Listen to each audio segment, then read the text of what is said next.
cherry blossom season has officially started in Tokyo. We've had snow in late March this year, and then we've had really warm days, and the cherry blossoms have just sprung into life. So I took the afternoon off and took a walk around the Shinjuku Gyoen Park. It's a nice toasty day with lots of beautiful cherry blossoms.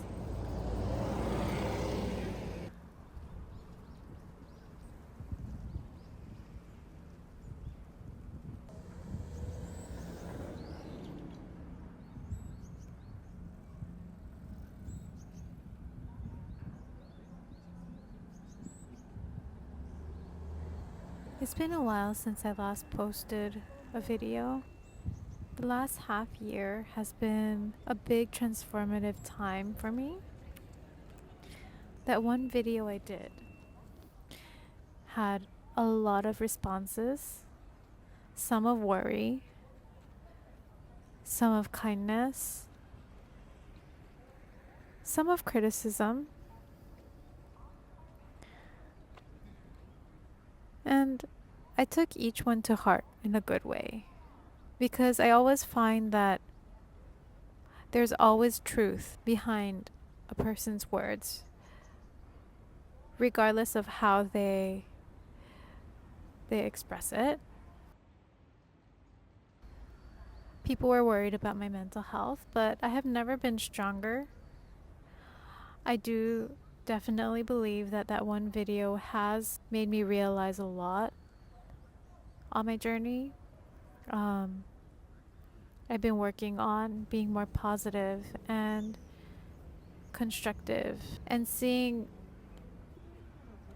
reality in a different way.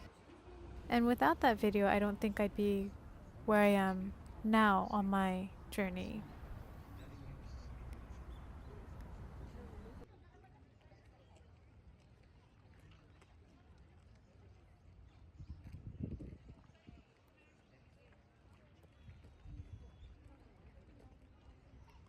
The last 3 months of 2024,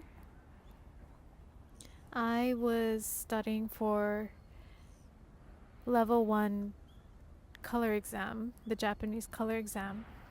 In Japan, levels go from 3 to 1, 1 being the highest.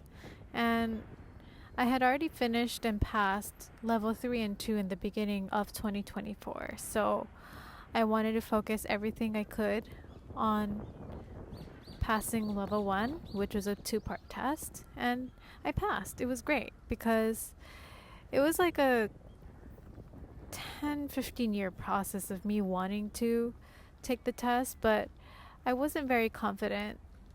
I'd always give excuses of like, I don't have time, or my Japanese isn't good enough, this is too hard for me. But every work day I would spend 15 to 30 minutes at lunch to study. And when I passed the first 2 tests in the beginning of the year, I realized that that was a method that worked. So I just spent a lot of time and energy focusing on my exams.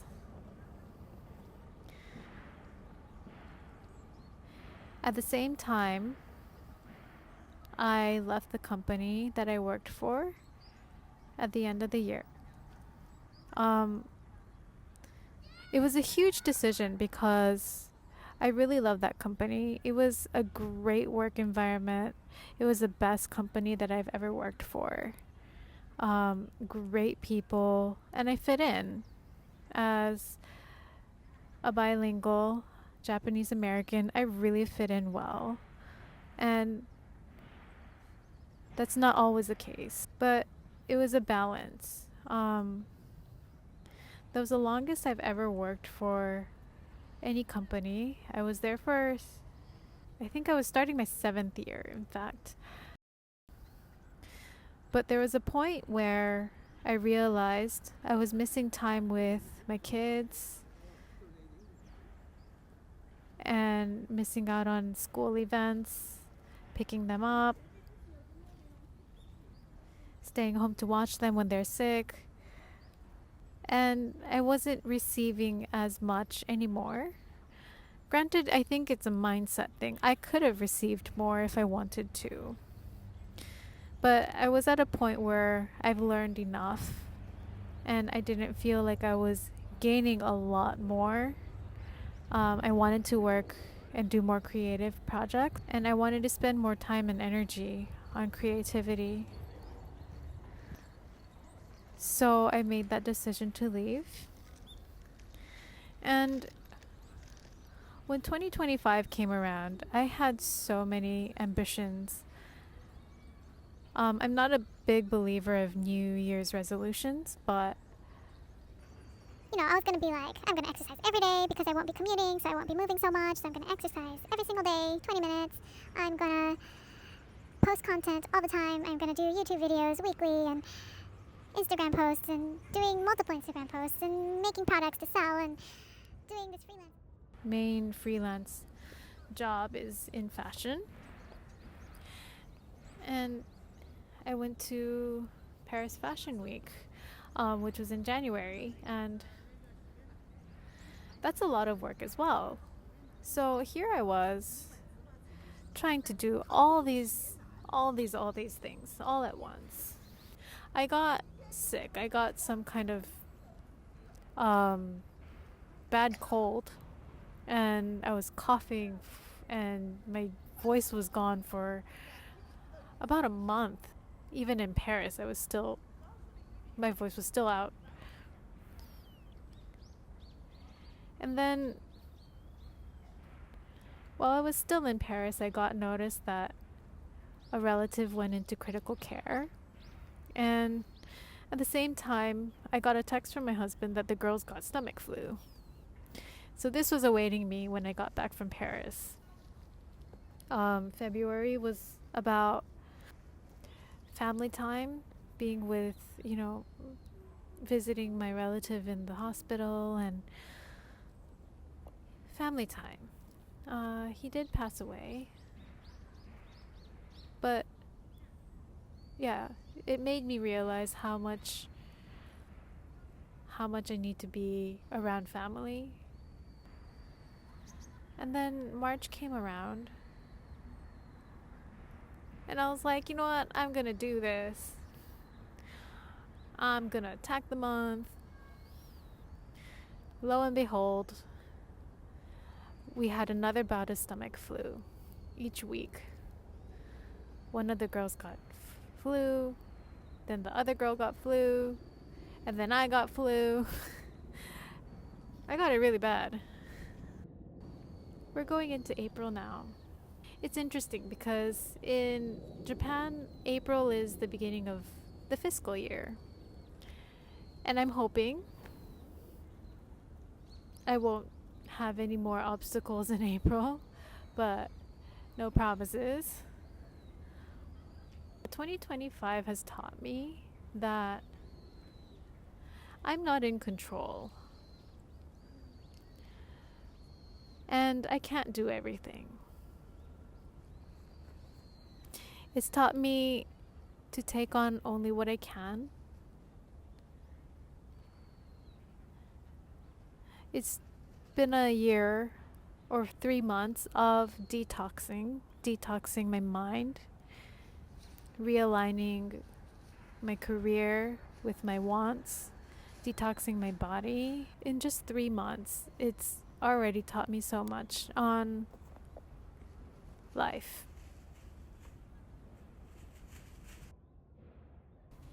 A lot is going on in the world right now. And since that video, I now realize that I can focus on being more mindful and aware of what the words I put out there can do, especially in times of turmoil and chaos. I'm hoping to be a positive force and to really maintain my health and my body Because really, we can't fight. And I don't mean fight in a violent way. I mean fight in standing up for good. We can't do that if we're mentally and physically not able to.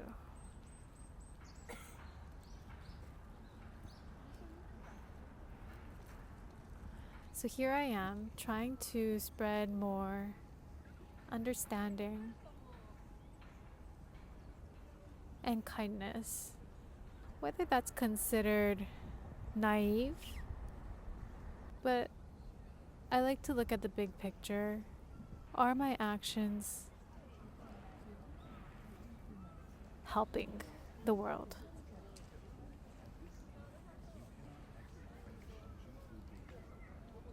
Are my words adding goodness, or is it adding fear, anxiety, and worry to another person's life? At the end of the day, I wish the world peace, calm, and hope.